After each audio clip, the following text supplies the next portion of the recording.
Michael Caputo. Thanks for tuning into the video episode for Still Standing Podcast. You can catch all this at stillstandingpodcast.com. I really appreciate it for you tuning in and being a loyal listener and viewer. Last night I was on Martha McCallum on Fox News, her show The Story. Oh yeah, by the way, that's the sunrise behind me here on Miami Beach. It's a beautiful day. It's going to be a beautiful day. It's always going to be a beautiful day. I was on Martha McCallum last night, and we were talking about Michael Cohen, the president's former personal attorney, who pled guilty to lying about his project, trying to put up a Trump Tower in Moscow. I was pretty harsh on him last night. I said, it was always going to be Michael Cohen who turned on Donald Trump. It was, that I kind of painted him kind of like a loser. And then after the show, I mean, in the beginning of the show, Martha said that the pictures of Michael showed him to be truly exhausted. So I went to look for the pictures, and oh my God, those pictures, really tough stuff. I mean, if you look at the photos of him coming in or out of the courthouse yesterday in Manhattan, he looks just terrible. Now, I've known Michael Cohen for a long time. Longer than most. I've known him since 2013. That's 5 years. That's more than most people involved in the Trump campaign knew him. He was kind of a sales-oriented guy. Even though he's an attorney, he was very much involved in trying to put deals together for the president. He really wanted to be Donald Trump. He wanted to be a billionaire himself. He certainly wanted to be a millionaire. He was heavily invested in these taxi cab medallions, which are always really big money makers in New York City. But my understanding was from people who understood the business model and how Donald Trump and Michael Cohen acted, how they interacted, Michael Cohen was on kind of a commission. He got a free office, by the way, a hell of a prestigious address for anybody in Manhattan. Trump Tower, 4 doors down, or I guess 3 doors down from Donald Trump himself. He got that office. Maybe he paid a little bit for it. Donald Trump, he's cheap. That's a great quality in a guy who is the president of the United States. We want him to save money wherever he can, right? But he may have charged Michael Cohen for that office. My understanding was that Michael was not paid beyond the commission. Maybe some, small stipend, but he was there on commission.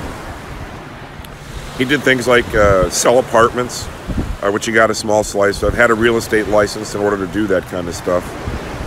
And, he's always looking for a big deal. And he was dealing with friends of his like Felix Sater, who he grew up with. Michael grew up in an area of New York City where a lot of Russian Americans lived. And so, as the president was gearing up to run for president, Felix and he came up with this idea to try to put together a Russian tower, a condo tower of sorts. Now, when I lived in Russia in the 90s, Donald Trump came to Moscow twice as a VIP. The mayor of Moscow and others were showing him properties that he could buy and renovate and turn into really, successful condominium and office projects like he did all over the world. Now, Moscow properties then were garbage. I mean, I know they showed him the Moscow Hotel and some other stuff, and it was garbage. And I'm sure the president saw it as garbage and didn't really want anything to do with it.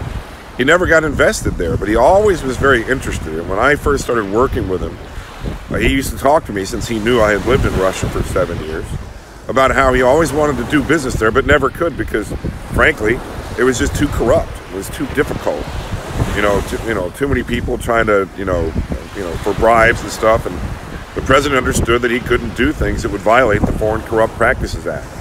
But Michael Cohen got interested again as the president was getting closer or more involved in the presidential race, and started talking to his old buddy Felix Sater, who was a pretty colorful character.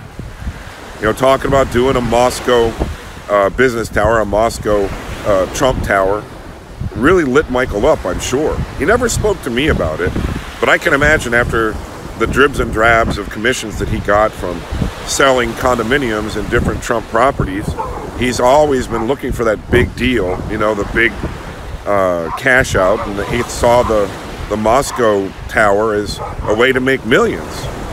Well, I can imagine that he put everything he could into it.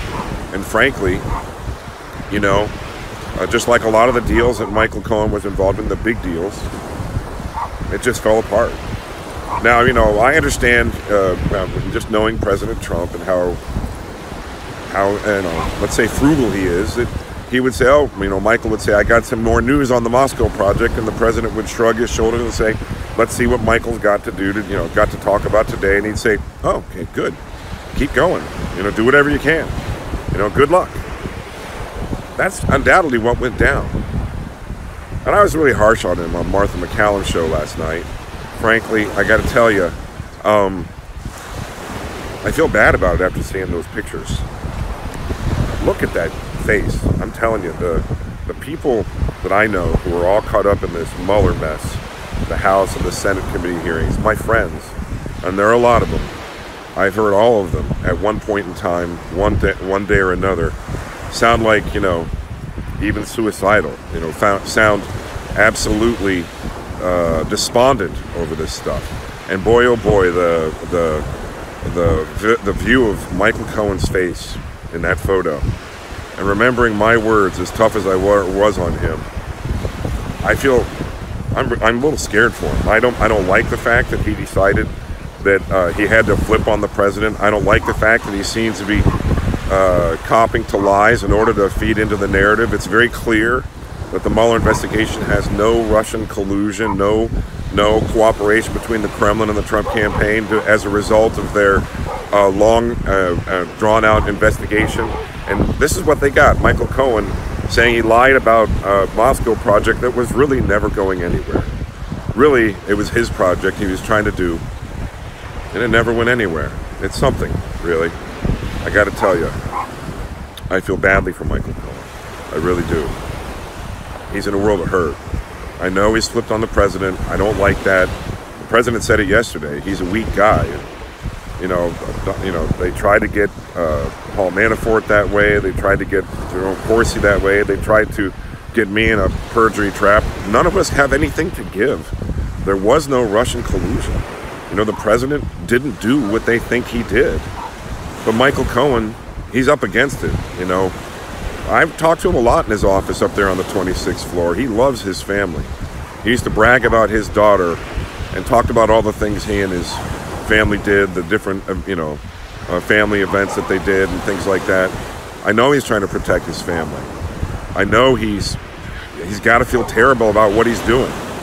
Look at that face. I got to tell you, Michael, if you're watching this, man, don't do anything stupid. Don't hurt yourself. This thing will pass. It'll all pass. The president's going to be fine. We're all going to be fine. And Michael Cohen's going to be fine. His family's going to be fine. And don't forget, there's always a sunrise. Thanks a lot for listening and watching here on Still Standing. We're at stillstandingpodcast.com. And have a great day.